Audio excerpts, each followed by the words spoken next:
the number one question I get as an anxiety coach is, how do I stop thinking about my anxiety? How do I stop ruminating about my anxiety? Even when I'm feeling better, I have like new things to be anxious about.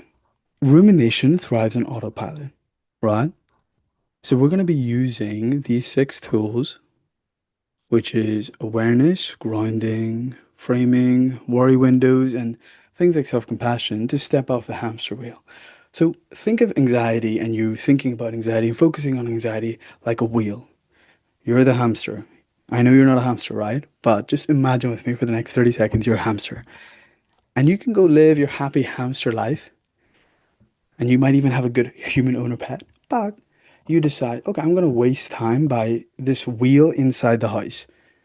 And the hamster gets on the wheel and like starts running. And, at first it's fun because it gives you purpose in a weird way. And then, after a while it starts to get boring and it gets like addictive, but it's a bad addiction where you can't even stop it, right? And it's like, I don't even like doing this. I wish I could stop. This is how to get off the hamster wheel if the hamster wheel was anxiety. So the first thing I just love doing, and the people don't do enough, which is insane to me, is defining what we're talking about. Like I could be talking about a boat and I could be talking about a yacht, but if you think I'm talking about a toy boat or the Titanic, we would never get anywhere because there's no clear definition or communication from one thing to the other, if that makes sense. So it's like a hamster wheel and kind of like a car stuck in mud, right? The more you engage with it, the more stuck you get. So if you're stuck in the mud, you should not try and put it into gear if it's a manual or, press the accelerator and just put your foot fully down. The more you actually do that, the deeper you're going to sink and you will be like the Titanic, right? So kind of the point of this is that to know that you're in the hamster wheel, you have to first be aware of the present moment. I'm going to teach you guys on this presentation how to actually be in the present moment to get off the hamster wheel. So, this is a tool called the 5 4 3 2 1 technique. I'm gonna give my own interpretation of it that no one I've seen so far has talked about, at least when it comes to anxiety. So, the first is a 5 4 3 2 1 technique. Some of you may have heard of this, but the version I'm going to talk about, I've never revealed to anyone, not my audience, at all. So, the reason I say that is because you're not even going to do five things, four things, three things, or two, or one. We're just going to keep it really simple where you're going to notice one thing at one time. What's crazy about the brain is that we are best when we focus on one thing at one time. It's kind of like if you got Usain Bolt to play, golf instead of run, he could probably still learn it, but he'll be better off at running, right? So that's kind of like our brain. So with the five things, so five things you can, see first. I take that to be just feel what it's like to see because it's so easy to see. Even if your eyes are open, even if they're closed, it's so easy to see because it's just already there. And that's beautiful in a weird way because it's like, oh, I can see without trying. And anxiety is trying to fix it, trying to get rid of it, trying to do something really fast and rush into it, right? The second thing you're going to notice is what you touch.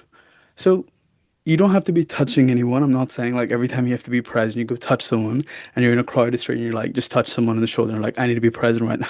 Obviously not that. But what you can do is just like, what do you touch on the earth?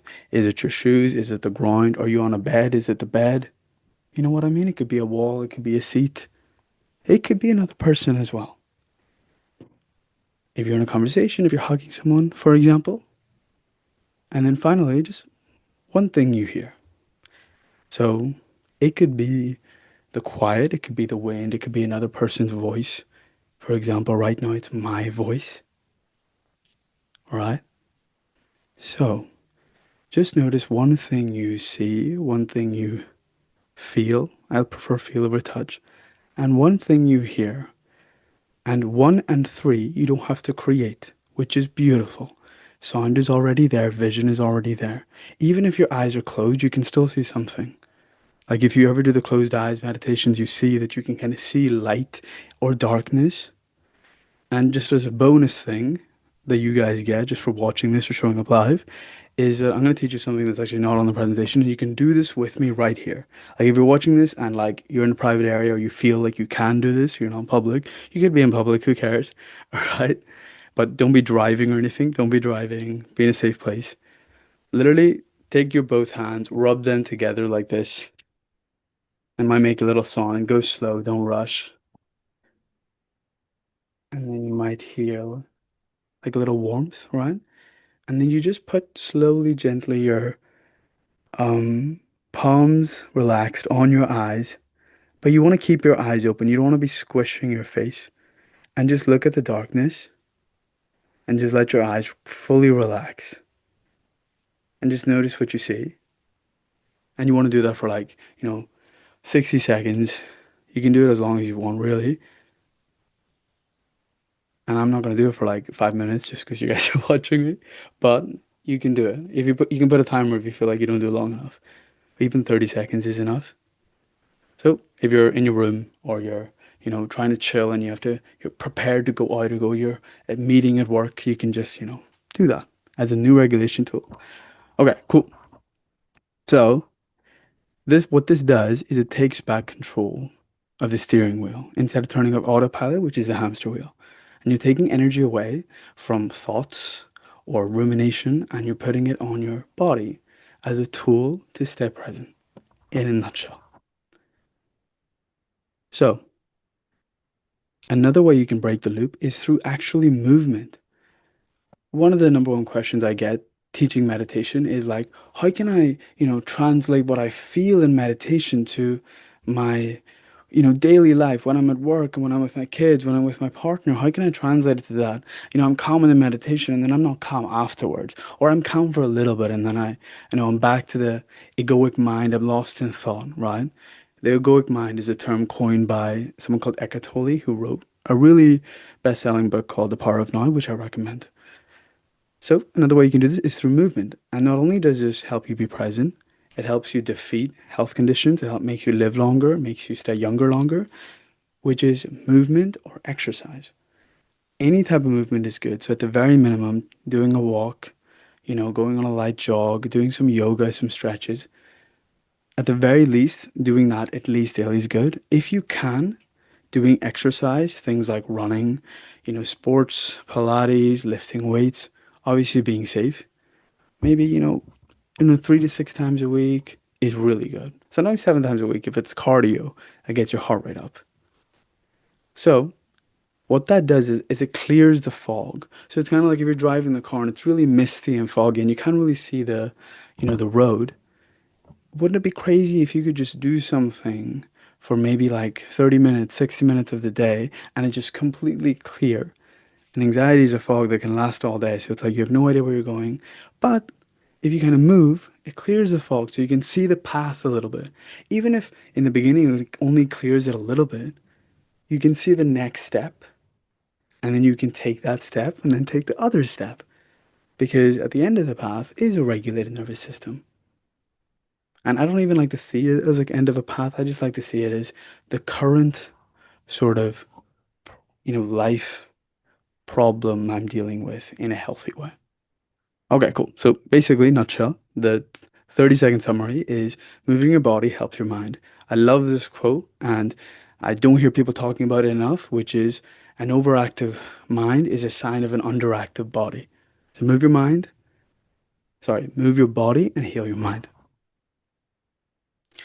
The other powerful thing is reframing the thoughts. Because sometimes you have the physical issues or emotions, and you also have like thoughts that go with it, which are annoying, right? Can be annoying if you're lost in them. So ask, is this thought helping me? Is this thought serving me? Yes or no. So it's like before you do something, eat something, watch something, do something, ask yourself, am I loving myself right now? Am I helping myself right now? Is this serving me? Ask one of those. You don't have to ask all three. And if the answer is yes, go ahead. If the answer is no, think about doing something different, right? So, could be the same situation, but you have a better perspective on it. Like you have a better view of what to do in the future. So, by reframing, you're not trying to change the thought, you're not trying to control it. You're not even trying to get rid of it. You're just using it to maybe see the glass half full instead of glass half empty. That's it.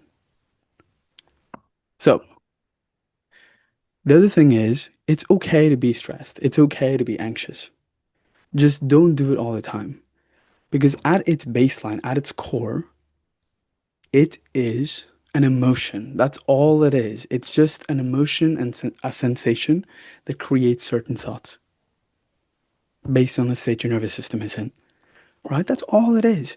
So schedule maybe if you want like a 15-minute window where if you really want to be anxious, you want to be stressed, you want to figure something out, you want to go to problem solving mode, do it.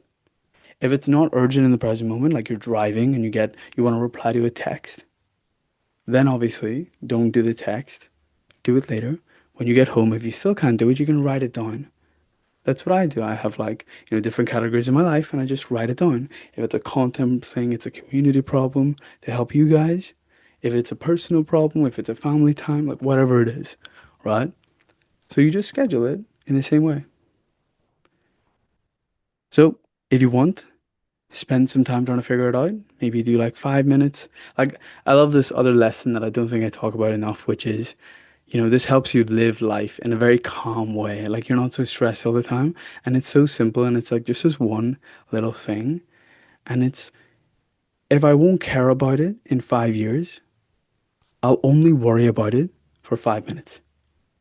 So ask yourself, like, this parking ticket, this argument, this,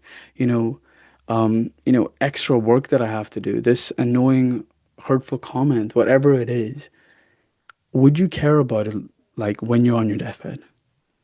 And if you won't, then okay, spend 5 minutes. Say your victim cards, throw yourself a pity party, whatever you want to do, which is okay. It's okay to like do that. But then after 5 minutes, don't choose to do it the rest of the, you know, 23 hours and 55 minutes, right? So you take control by doing that instead of it using you.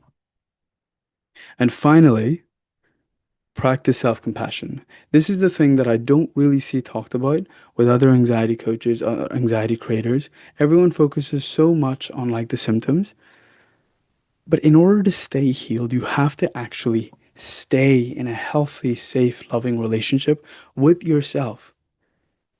And anxiety is also communicating to you that you haven't exactly been doing that. So, how can you practice self-compassion? By actually speaking to yourself like someone you love.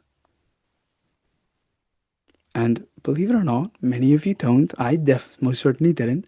I would speak to my someone like if I talked to myself how my anxious thoughts talked, I don't think I would ever want to be their friend, right? But it's like that friend that thinks they're helping you, but they're not, right? It's like someone, like if you ever had like, stricter parents or things like that, or people that disapprove, you'll be like, you know, they are trying to help me, but they don't really understand that what's best for me isn't that. So anxiety is just trying to help you. It's just trying to protect you, right? That's all it is. It's just a, evolutionary habit of our brains that wasn't even in your control, right? Because it happened millions and millions and millions of years ago before you were even born, which is crazy to think about. So it's like you have this set of, like sort of settings, like, in like an app, you have like the settings or a TV room, you have the settings, like the brightness and the volume. So you're born into that remote, so you're a human. You have this rules of your brain just because of evolution, which may change as well. Consciousness may change, but that's a conversation for another video, I think. But yeah, so replace like, why can't I stop? I should be better. Why can't I like that? What if that happens? What if I make the mistake again? You could be like, hey, talk to this person like how you would a friend, someone you love, your child, your best friend, your partner, 6-year-old you, whatever resonates more. And it's easy to feel compassion for them already because that proves something insane, which is that you have the capacity within you to love yourself, to be kind to yourself. So Stop the attack on yourself, and that also stops rumination.